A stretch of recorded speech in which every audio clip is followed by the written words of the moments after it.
A long time ago, there lived a king who was famed for his wisdom through all the land. Nothing was hidden from him, and it seemed as if news of the most secret things was brought to him through the air. He had a strange custom.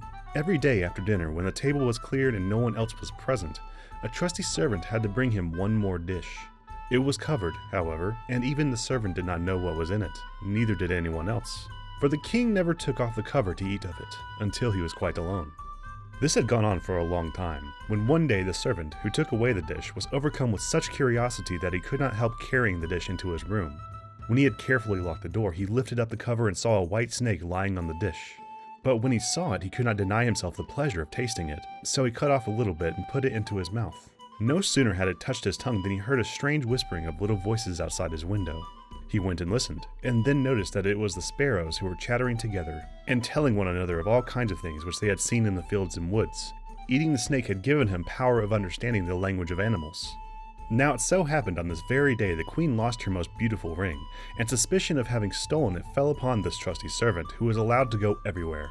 The king ordered the man to be brought before him, and threatened with angry words that unless he could before the morrow point out the thief, he himself should be looked upon as guilty and executed.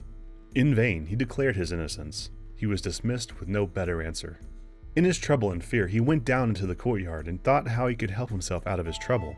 Now some ducks were sitting together quietly by a brook and taking their rest, and, whilst they were making their feathers smooth with their bills, they were having a confidential conversation together. The servant stood by and listened. They were telling one another of all the places where they had been waddling about all morning, and what good food they had found, and one said in a pitiful tone, "Something lies heavy on my stomach. As I was eating in haste, I swallowed a ring which lay under the queen's window." The servant at once seized her by the neck, carried her to the kitchen, and said to the cook, "Here is a fine duck. Pray kill her." "Yes," said the cook, and weighed her in his hand. "She has spared no trouble to fatten herself, and has been waiting to be roasted long enough." So he cut off her head, and as she was being dressed for the spit, the queen's ring was found inside her. The servant could now easily prove his innocence, and the king, to make amends for the wrong, allowed him to ask a favor, and promised him the best place in court that he could wish for. The servant refused everything, and only asked for a horse and some money for traveling, as he had a mind to see the world and go about a little. When his request was granted, he set out on his way, and one day came to a pond where he saw 3 fishes caught in the reeds, and gasping for water. Now, though it is said that fishes are dumb, he heard them lamenting that they must perish so miserably, and as he had a kind heart, he got off his horse and put the 3 prisoners back into the water. They quivered with delight, put out their heads, and cried to him, "We will remember you and repay you for saving us." He rode on, and after a while it seemed to him that he heard a voice in the sand at his feet. He listened and heard an ant king complain, "Why cannot folks with their clumsy beasts keep off our bodies? That stupid horse with his heavy hoofs has been treading down my people without mercy." So he turned onto a side path, and the ant king cried out to him, "We will remember you. One good turn deserves another."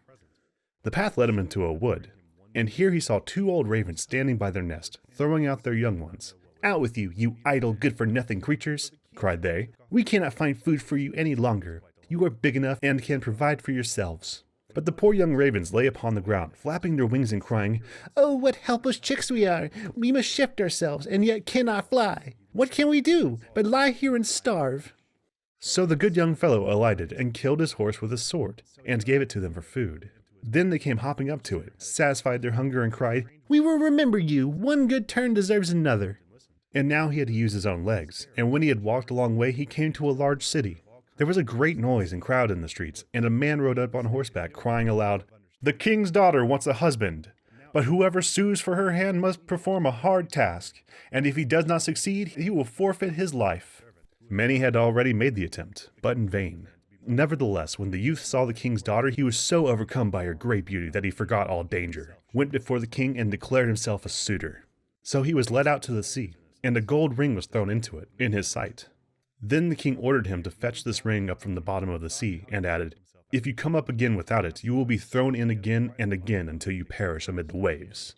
All the people grieved for the handsome youth. Then they went away, leaving him alone by the sea. He stood on the shore and considered what he should do, when suddenly he saw 3 fishes come swimming towards him, and they were the very fishes whose lives he had saved. The one in the middle held a mussel in its mouth, which it laid on the shore at the youth's feet, and when he had taken it up and opened it, there lay the gold ring in the shell. Full of joy, he took it to the king and expected that he would grant him the promised reward. But when the proud princess perceived that he was not her equal in birth, she scorned him, and required him first to perform another task. She went down into the garden and strewed with her own hands 10 sacks full of millet seed on the grass. Then she said, "Tomorrow morning, before sunrise, these must be picked up, and not a single grain be wanting." The youth sat down in the garden and considered how it might be possible to perform this task, but he could think of nothing. And there he sat sorrowfully awaiting the break of day, when he should be led to death. But as soon as the first rays of sun shone into the garden, he saw all the 10 sacks standing side by side, quite full, and not a single grain was missing. The Ant King had come in the night with thousands and thousands of ants, and the grateful creatures had by great industry picked up all the millet seed and gathered them in the sacks. Presently, the king's daughter herself came down into the garden and was amazed to see that the young man had done the task she had given him. But she could not yet conquer her proud heart, and said, "Although he has performed both the tasks, he shall not be my husband until he has brought me an apple from the tree of life."